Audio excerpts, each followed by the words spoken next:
Good morning.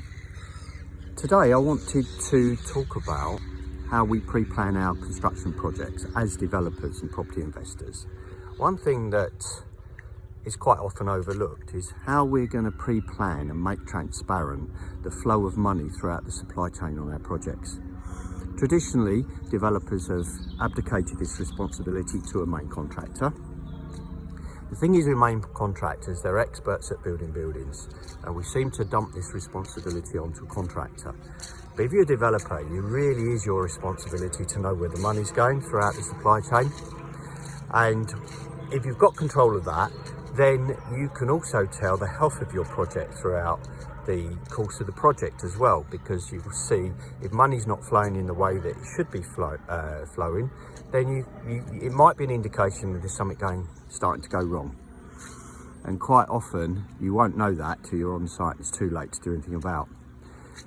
My little tip then, when you're planning your next project, is to look at your construction program, the activities on your construction program, and then work out where you feel the money payments have got to be made to keep your project flowing properly. So the dates of payment, when the payments are due against activities, payments, deposits, lead-in times, warm up the supply chain, understanding the transparency of who's in the supply chain, who you're going to go out to.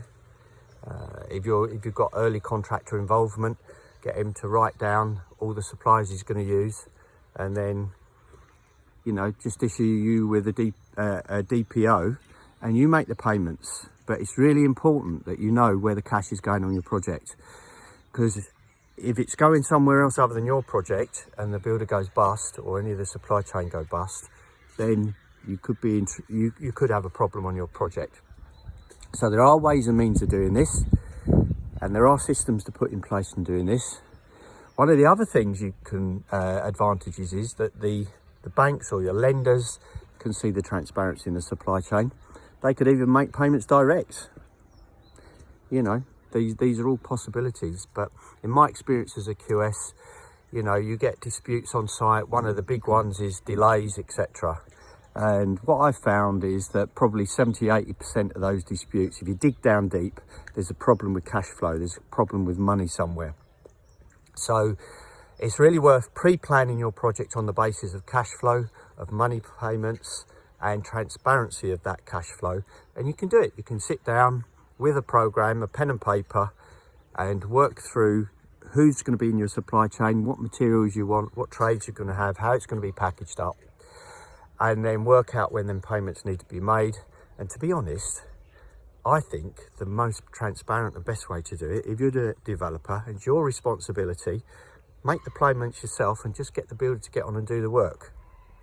Ring fence his money and you make the payments to the supply chain.